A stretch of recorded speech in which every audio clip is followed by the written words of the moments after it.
तो channel subscribe जरूर कीजिए ताकि अगली फिल्म की कहानी आप मिस ना कर दें।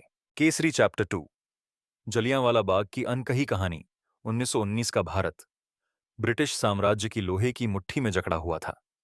पंजाब, विशेष रूप से अमृतसर, राजनीतिक बेचैनी की आग में झुलस रहा था।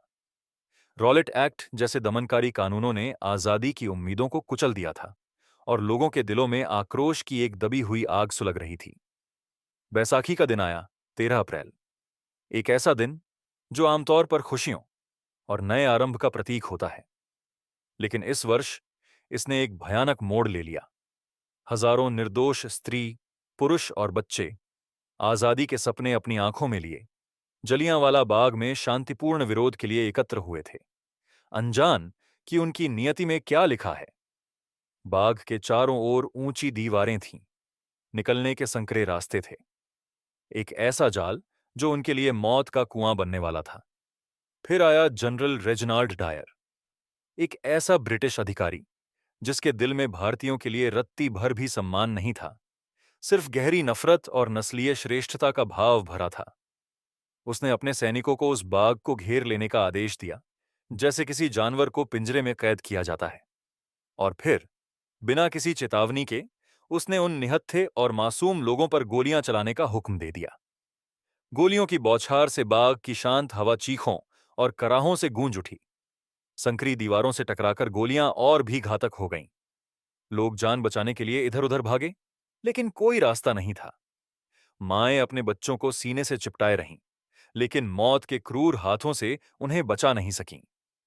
युवा अपनी जवानी की दहलीज पर ही लहूलुहान होकर गिर पड़े। पानी की प्यास से तड़पते लोग कुएं की ओर भागे, लेकिन वह कुआं भी उनकी कब्रगाह बन गया। कुछ ही मिनटों में सैकड़ों जिंदगियां खत्म हो गईं और उस बाग की मिट्टी शहीदों के खून से लाल हो गई। इस भयानक नरसंहार की खबर आग की तरह पूरे देश में फैल गई। हर भारतीय का दिल शोक और गुस्से से फट पड़ा। इसी अमानवीय त्रासदी के बीच सी शंकरन नायर, मद्रास उच्च न्यायालय के एक सम्मानित न्यायाधीश और ब्रिटिश वायसराय की कार्यकारी परिषद के एक प्रतिष्ठित सदस्य, गहरे दुख और क्रोध की लहरों में डूब गए। नायर, जिन्होंने ब्रिटिश न्याय प्रणाली में गहरी आस्था रखी थी, इस अकल्पनीय क्रूरता से अंदर तक हिल गए थे। उनकी अंतरात्मा चीख उठी थी।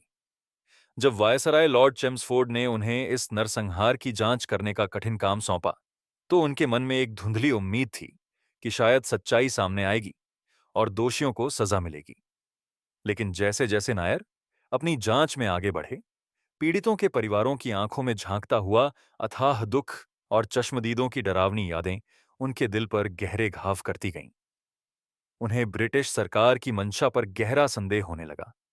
उन्हें साफ दिखाई दे रहा था कि अधिकारी इस भयानक अपराध को दबाने और जनरल डायर जैसे हथियारों को बचाने की हर संभव कोशिश कर रहे थे। उन्हें यह भी पता चला कि किस तरह ब्रिटिश मीडिया सच्चाई को तोड़ मरोड़ कर पेश कर रही थी ताकि जनता को गुमराह किया जा सके। नायर का हृदय पीड़ा और क्रोध से भर गया। उन्होंने महसूस किया कि यह सिर्फ एक दुर्भाग्यपूर्ण घटना नहीं थी, बल्कि एक क्रूर और अन्यायपूर्ण शासन का घिनौना, सुनियोजित चेहरा था। नायर एक गहरे नैतिक द्वंद्व में फंस गए। एक ओर ब्रिटिश न्याय प्रणाली में उनकी गहरी आस्था थी, जिसके तहत उन्होंने कानून का अध्ययन किया था और न्याय के सिद्धांतों को आत्मसात किया था। दूसरी ओर उनके अपने लोगों के साथ हुए इस भयानक अन्याय की असहनीय पीड़ा थी, जो उनकी रातों की नींद उड़ा रही थी। इसी आंतरिक संघर्ष के चरम पर सीवा शंकरन नायर ने एक ऐतिहासिक और साहसिक निर्णय लिया। उन्होंने उस शक्तिशाली ब्रिटिश साम्राज्य के खिलाफ खड़े होने और नरसंहार के पीड़ितों के लिए न्याय की लड़ाई लड़ने का संकल्प लिया, चाहे उन्हें इसके लिए कितनी भी बड़ी व्यक्तिगत कीमत चुकानी पड़े। यह एक ऐसा फैसला था जिसने उनकी जिंदगी बदल दी और भारतीय स्वतंत्रता संग्राम के इतिहास में एक नया अध्याय जोड़ दिया। इस मुश्किल और खतरनाक राह में नायर को कुछ अप्रत्याशित सहयोगी मिले, जिन्होंने उनके संकल्प को और मजबूत किया। परगट सिंह, एक युवा और जोशीला क्रांतिकारी, नायर के लिए एक महत्वपूर्ण सहारा बने। उन्होंने नायर को अमृतसर की जमीनी हकीकत से रूबरू कराया, उन्हें पीड़ितों के परिवारों का अटूट दुख और न्याय के लिए उनकी तड़प दिखाई। दिलरीत गिल, एक बुद्धिमान, दृढ़ निश्चयी और न्यायप्रिय कानून की छात्रा नायर की कानूनी टीम में एक महत्वपूर्ण सदस्य के रूप में शामिल हुईं। उन्होंने कानूनी अनुसंधान में उनकी मदद की और मुकदमे की जटिलताओं को समझने में उनकी सहायता की। लेकिन नायर को शक्तिशाली और निर्मम विरोधियों का भी सामना करना पड़ा।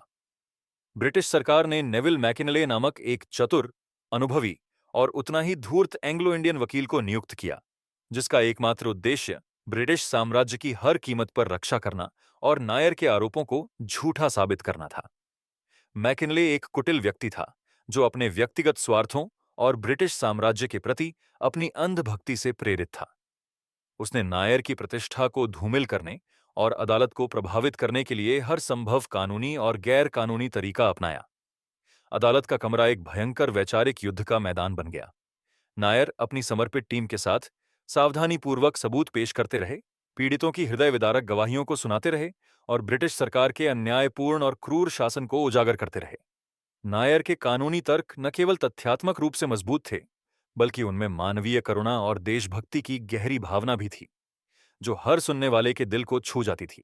मैकिनले और उसकी टीम ने नायर के हर आरोप का पुरजोर विरोध किया। उन्होंने पीड़ितों को झूठा और उत्तेजित भीड़ साबित करने की हर संभव कोशिश की और यह तर्क दिया कि जनरल डायर ने स्थिति को नियंत्रित करने के लिए आवश्यक कार्रवाई की थी। उन्होंने ब्रिटिश मीडिया पर अपने व्यापक नियंत्रण का इस्तेमाल करके जनता की राय को नायर के खिलाफ मोड़ने की भी कोशिश की, जिससे नायर की लड़ाई और भी कठिन हो गई। जैसे जैसे मुकदमा आगे बढ़ा, भारत में नायर के साहसिक कदम की खबर आग की तरह फैल गई। उनका संघर्ष दबे हुए देशभक्ति के जज्बे को जगा गया। लोग सड़कों पर उतर आए, अन्याय के खिलाफ अपनी आवाज बुलंद करने लगे। नायर एक ऐसे नायक के रूप में उभरे जिसने शक्तिशाली साम्राज्य के सामने सच कहने का साहस दिखाया। उनका संघर्ष अनगिनत भारतीयों के लिए प्रेरणा का स्रोत बन गया। फिल्म का अंत स्पष्ट है। यह स्पष्ट रूप से नहीं दिखाती कि नायर कानूनी लड़ाई जीतते हैं या हारते हैं, लेकिन यह जरूर दिखाती है कि उनका शक्तिशाली साम्राज्य के खिलाफ न्याय के लिए खड़ा होना व्यर्थ नहीं गया। उनकी लड़ाई ने भारतीय स्वतंत्रता संग्राम पर एक गहरा और स्थायी प्रभाव डाला और उन्हें एक ऐसे नायक के रूप में स्थापित किया जिसने सत्य और न्याय के लिए अपनी आवाज बुलंद की। फिल्म अन्याय के खिलाफ आवाज उठाने और मानवीय गरिमा के लिए लड़ने के महत्व पर जोर देती है।